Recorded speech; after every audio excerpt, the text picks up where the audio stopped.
আহ, নমস্কার।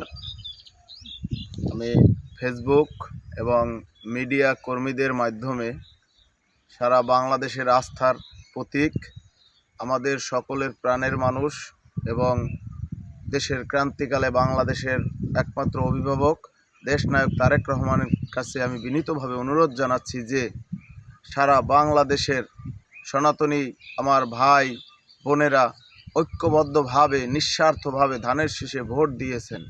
তাদের প্রাণের দাবি এবং এবং তাদের প্রতি সম্মান জানানোর জন্য আমি বর্তমান বাংলাদেশ সরকারে তারেক রহমানের মন্ত্রিসভায় আমি মিনিমাম 5 জন আমাদের হিন্দু ধর্মাবলম্বীদের মন্ত্রী তো দাবি করছি এবং সেক্ষেত্রে অবশ্যই আমাদের সকলের সারা বাংলাদেশের সনাতনী ভাইদের অভিভাবক গয়েশ্বরচন্দ্র রায় এবং নিতাই রায় চৌধুরী, বিজন সরকার, অমলেন্দু দাস অপু, জয়ন্ত কুন্দু দাদা এবং কুট্টি সরকার সহ বিএনপির বিভিন্ন পর্যায়ের দলের দুঃসময়ের ত্যাগী নেতৃবৃন্দ রয়েছেন।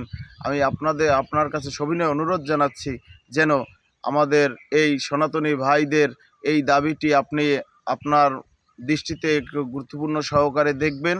আমি আপনার কাছে অনুরোধ, আমরা মিনিমাম 5 জন সনাতনী মন্ত্রিসভায় সদস্য হিসাবে দেখতে চাই। এটা আমার সকল সনাতনী ভাই বন্ধুদের পক্ষ থেকে আমার অনুরোধ রইল।